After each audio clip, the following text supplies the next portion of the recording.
Le journal L'Opinion a consacré hier toute une enquête sur la Grande Mosquée de Paris, sur le business de la Grande Mosquée de Paris. Cette enquête qui parle de la Grande Mosquée de Paris est intitulée Halal, la petite cuisine de la Grande Mosquée de Paris et les relations entre l'Algérie et la Grande Mosquée de Paris. La Grande Mosquée de Paris gère tout le processus de certification de Halal, de licéité Halal, et opère de manière exclusive sur les produits exportés par les États de l'Union européenne en Algérie. C'est des contrôles sanitaires, c'est des contrôles biologiques.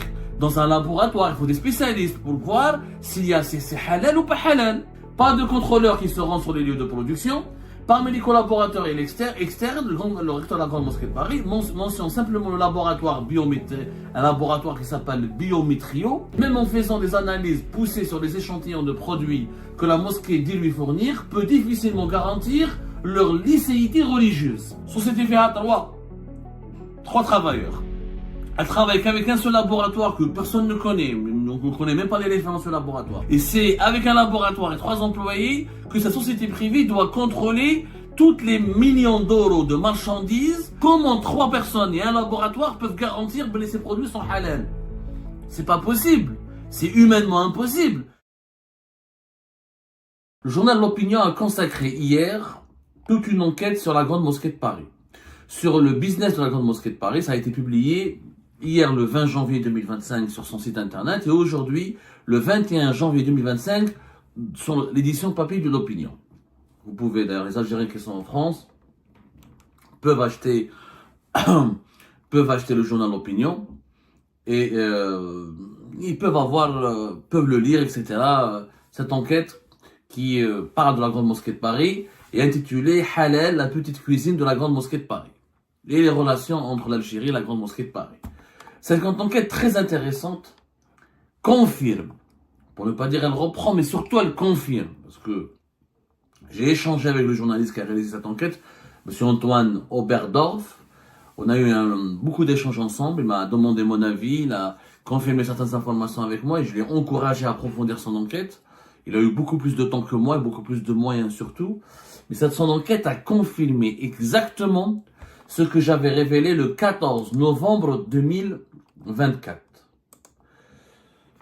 3 mois plus tard, L'Opinion, à travers une grande enquête consacrée à la Grande Mosquée de Paris et ses relations de business avec le régime algérien, a confirmé la totalité de ce que nous avons révélé nous-mêmes le 14 novembre 2024. Et à l'époque, j'avais tiré la sonnette d'alarme et j'avais dit aux autorités algériennes que vous devez agir. L'opacité, ces relations de business, ces relations de business est très troublante avec entre la présidence algérienne, le gouvernement algérien et le recteur de la Grande Mosquée de Paris, Shamseddine Hafiz, vont finir par provoquer une bombe qui va exploser à la figure du gouvernement algérien. On n'avait pas cru. Alors aujourd'hui, la bombe elle a explosé. Qu'est-ce qu'on avait dit nous auparavant? On avait dit que le 19 décembre 2022, Shamseddine Hafiz, le recteur de la Grande Mosquée de Paris, s'est déplacé à Alger. Je vous ai pas, parce que l'émission fait à 32 minutes. Je vais vous lire un petit texte qui a résumé nos révélations à l'époque. C'est un texte que nous, comme nous faisons des formats vidéo assez lents, parce que nous parlons, on fait de l'enquête, de l'investigation, on donne des chiffres, on donne des faits, on fait de l'analyse, on fait du recoupement. On raconte pas comme ça n'importe quoi. On n'est pas là pour faire, on peut pas être balayer comme je m'arrête. Il faut arrêter de prendre les gens pour des cons. Arrêtez de nous réclamer des vidéos de 5-6 minutes. On ne peut pas en 5-6 minutes résumer des dossiers stratégiques comme la viande halal, comme la Grande Mosquée de Paris, comme le lobbying du régime algérien. Ça, c'est des enquêtes qui demandent du temps. C'est pour ça que nous, on prend du temps pour expliquer, pour vulgariser le message, pour que la majorité de nos compatriotes comprennent de quoi il s'agit et ce qui se passe réellement. En résumé, voilà ce qui a été dit dans notre émission. Le 19 décembre 2022, Shamseddine Hafiz, recteur de la Grande Mosquée de Paris, s'est déplacé à Alger pour être successivement reçu par Kamal Zik, l'ancien ministre du Commerce et de la promotion des exportations, et par Youssef Belmehdi, ministre algérien des Affaires religieuses et des Waqf, pour permettre à la Grande Mosquée de Paris de certifier la légalité, on parle de licéité, le caractère licite, la licéité halal des denrées alimentaires exportées par la France et ensuite tous les pays de l'Union européenne vers l'Algérie. En clair, le gouvernement algérien, à travers le ministère algérien du Commerce et de la promotion des exportations, a donné un mandat exclusif à la Grande Mosquée de Paris pour la certification halal des denrées alimentaires importées en Algérie depuis les pays européens. C'est un privilège inédit et unique en son genre. accordée par le régime algérien à un seul organisme qui est en réalité une association religieuse française. Cette décision a été prise à la suite d'une intervention personnelle effectuée par Abdelmajid Tebboune, chef de l'État, au profit des responsables de la Grande Mosquée de Paris, qui jouit ainsi d'un monopole unique dans l'histoire, lui permettant de contrôler tous les produits alimentaires stratégiques consommés et importés par l'Algérie depuis l'Europe. Les intérêts financiers sont énormes. Un cahier des charges avait été signé par le ministre algérien des Affaires religieuses et la Grande Mosquée de Paris pour définir les conditions de certification halal de ces denrées alimentaires. Et à partir de juin 2023, la Grande Mosquée de Paris a commencé à mettre en œuvre ce mandat exclusif, délivré par l'État algérien. Et donc, la Grande Mosquée de Paris gère tout le processus de certification de halal, de licéité halal, et opère de manière exclusive sur les produits exportés par les États de l'Union européenne en Algérie. Il s'agit de viande, produits d'origine animale, produits carnés, huile, graisse animale, confiserie, y compris le chocolat, gâteaux et biscuits. Les additifs alimentaires d'origine animale et composés d'éléments susceptibles non halal en raison de leur mode d'obtention, préambule destiné à la revente en l'état pour le marché algérien. Effectivement, comme en Europe, il y a des chocolats, il y a des fromages, il y a des biscuits, il y a de l'alcool.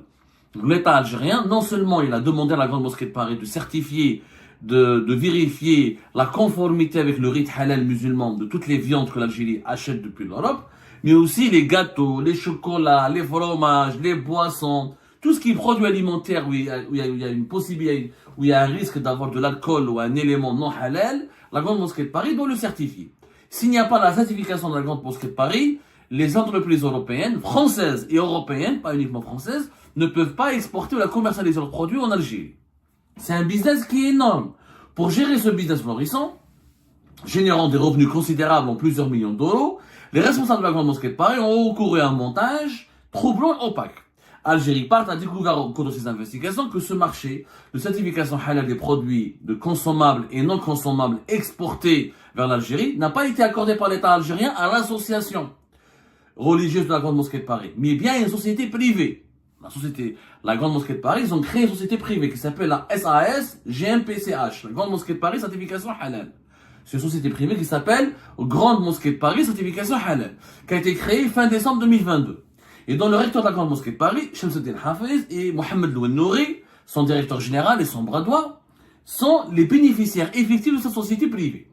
Ainsi, ce n'est pas l'association de la Grande Mosquée de Paris qui détient cette exclusivité et les règlements, et les règlements du marché du halal, du marché des produits halal exportés vers l'Algérie, mais c'est bel et bien sa société privée distincte qui n'a aucun lien juridique avec l'association de la Grande Mosquée de Paris, hormis qu'elle partage le même président, qui est Shamsuddin Hafiz.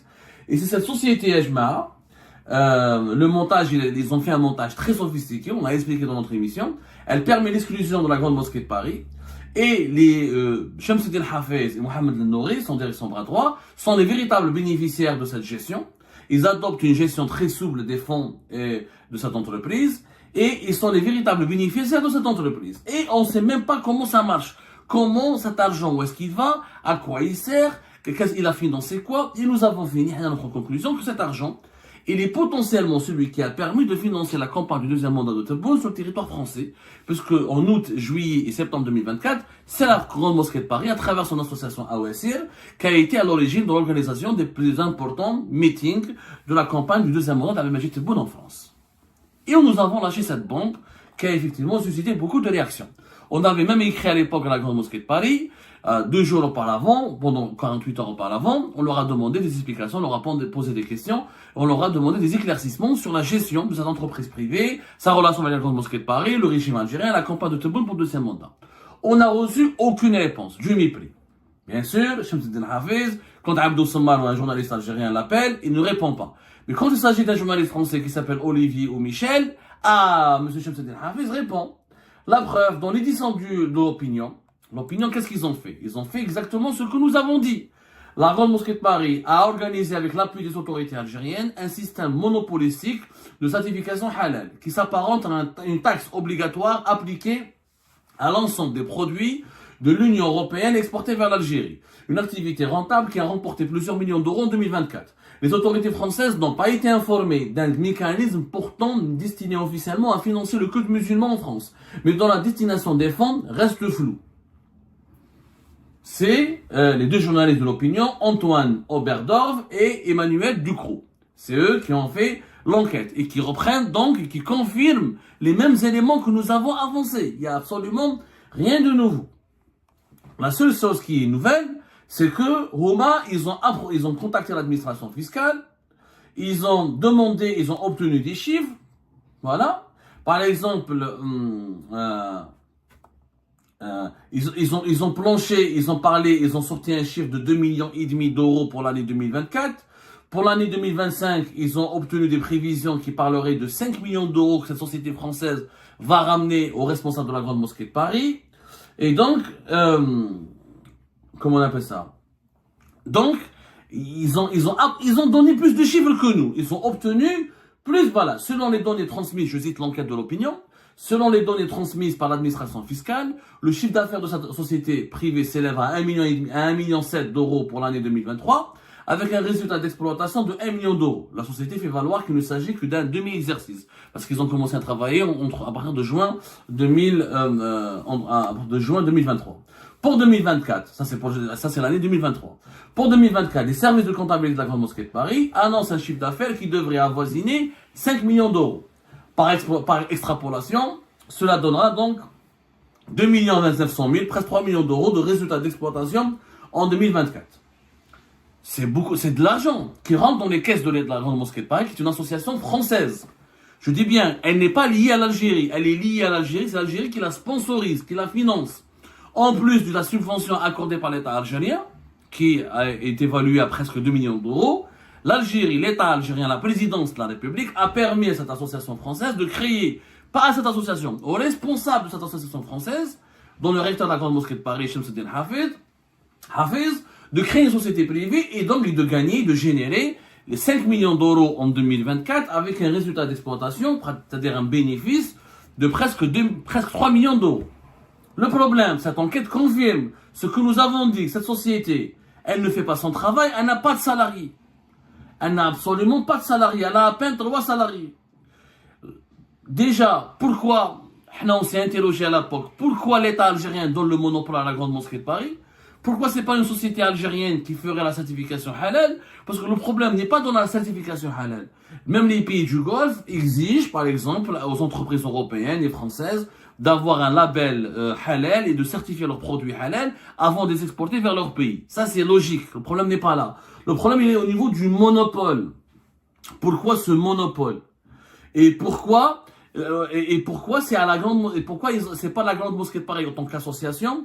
Pourquoi c'est une société privée dont les bénéficiaires et les gérants sont deux responsables de la Grande Mosquée de Paris qui ont des liens politiques avec le régime algérien? Shamsuddin Hafiz, il rencontre Tebboune plusieurs fois, il a rencontré Tebboune une dizaine de fois entre 2020 et 2024, il a soutenu la campagne de Abdelmajid Tebboune pour le deuxième mandat, il est devenu, comme on l'a dit en Algérie part, l'ambassadeur attitré ou officieux du régime algérien en France, et c'est lui qui touche et qui bénéficie de l'argent de cette entreprise. Et qu'est-ce qu'on fait avec cet argent? La Grande Mosquée de Paris, il n'y a aucun bilan. Jamais nous avons vu un bilan. Les bilans sociaux, les comptes sociaux, les comptes financiers, la traçabilité des fonds. À quoi sert cet argent? Et vous dites que c'est pour les financer les musulmans de France, les cultes musulmans en France. Pourquoi l'Algérie? Pourquoi c'est avec l'argent de l'Algérie? Et de deux, comment cet argent est utilisé? Comment cet argent il est utilisé? Le journal L'Opinion n'a trouvé aucune trace. Qu'on va faire on va financer une société, une mosquée dans tel coin. Mais je suis désolé, mais il n'y a rien de concret. Il n'y a absolument rien de concret. Je cite L'Opinion, qui confirme ce que nous avons dit, nous, le 14 novembre. La société, gérée par Shamsuddin Hafiz, ne déclare que 3 salariés. Des personnels administratifs, à en croire Shamsuddin Hafiz, qui a confirmé à l'opinion, parce qu'il leur a parlé, comme il a refusé de parler à Algérie par Abdel Samad, parce que nous on est arabes, on est algériens, donc on est des citoyens, des journalistes de seconde zone, mais quand on s'appelle Olivier ou Emmanuel, ça fait que Shamsuddin Hafiz a envie de leur parler. C'est pas grave. Donc il leur a dit, il a confirmé qu'il n'a que 3 salariés. Nous avons dit 2 salariés, nous avons trouvé la trace de 2 salariés. Lui il leur a dit 3 salariés. Mais il n'y a pas de contrôleur. Parce que c'est une société privée qui a pour mission, qui doit contrôler les viandes, les boissons, les confiseries, les gâteaux, les fromages, les chocolats. Il doit contrôler, c'est des contrôles. C'est des contrôles, c'est comme un contrôle médical, c'est des contrôles sanitaires, c'est des contrôles biologiques. Dans un laboratoire, il faut des spécialistes pour voir s'il y a c'est halal ou pas halal. Les contrôleurs ados, il n'y a pas de contrôleurs dans cette société privée. Pas de contrôleurs qui se rendent sur les lieux de production. Parmi les collaborateurs et l'externe, le recteur de la Grande Mosquée de Paris mentionne simplement le laboratoire un laboratoire qui s'appelle Biométrio, lequel, même en faisant des analyses poussées sur les échantillons de produits que la mosquée dit lui fournir, peut difficilement garantir leur licéité religieuse. Société fait à trois travailleurs. Elle travaille qu'avec un seul laboratoire que personne ne connaît, on ne connaît même pas les références au laboratoire.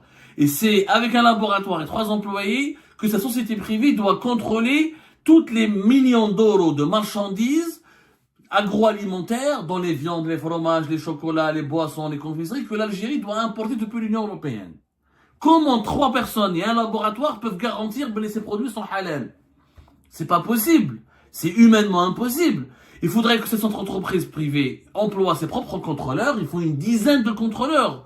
Ou des experts attitrés, ou des travailleurs, ou des contractuels. Peut-être pas tous des permanents, mais qu'elle devait, normalement, cette société privée, elle doit disposer elle-même d'un savoir-faire scientifique et religieux, d'un savoir-faire logistique, d'une maîtrise logistique, d'outils logistiques et de savoir-faire opérationnel pour contrôler les produits. Les chiffres donnés par l'opinion, c'est ça, on n'a pas eu ces chiffres-là, c'est ça la valeur ajoutée de cette enquête de l'opinion. Là, en se basant sur les volumes d'exportation de fromage et de poudre de lait français vers l'Algérie, 55 000 tonnes en 2023. La facture se montrerait à 2 200 000 euros. Élargir toutes les filières à tous les pays européens, l'addition totale en toute logique devrait être beaucoup plus importante que le chiffre d'affaires anticipé pour 2024, qui est 5 millions d'euros pour la société privée de la Grande Mosquée de Paris. Quand on sait que l'Algérie a importé en 2022 14% de son alimentation depuis la France, on saisit l'ampleur de l'enjeu. 14% de l'alimentation consommée par les produits alimentaires consommés par l'Algérie vient de France. Et l'Algérie a demandé à la Grande Mosquée de Paris de contrôler pratiquement 80% de ces produits agroalimentaires pour déterminer et pour les labelliser et pour garantir leur licéité halal, leur conformité avec le halal. Ils n'ont pas d'employés, ils n'ont pas de travailleurs, ils n'ont pas d'experts, ils n'ont rien. Ils ont juste un laboratoire qui travaille avec eux. Qui est ce laboratoire? La Beneche. Donc, c'est beaucoup d'argent qui est géré en toute opacité. C'est une incapacité avérée sur le plan pratique, sur le plan opérationnel. C'est impossible de contrôler les biscuits, le lait, les yaourts, les produits laitiers, les viandes, les chocolats, etc. avec 3 personnels, même avec un laboratoire qui est sous-traitant. Je rappelle que cette société privée gérée par les responsables de la Grande Mosquée de Paris, elle prélève, l'opinion l'a confirmé, sur les viandes 8 centimes sur chaque kilogramme. C'est ce qu'on avait nous révélé dans notre enquête. 2 centimes pour chaque kilo de produits de lait, 5 centimes pour chaque kilo de produits de préparation pour les nourrissons, 6 centimes pour chaque kilogramme de yaourt et de fromage et de boissons, et 10 centimes pour chaque kilogramme de gâteaux, de biscuits, de confiseries, de chocolat. Ça, sur chaque kilogramme que la société de la Grande Mosquée de Paris prélève, elle doit, comment dirais-je, les entreprises européennes et françaises qui doivent exporter vers l'Algérie, et doivent donner sur chaque kilogramme exporté de ces produits vers l'Algérie un pourcentage de 2 centimes à 10 centimes. Sur plusieurs tonnes de produits exportés, c'est des millions d'euros.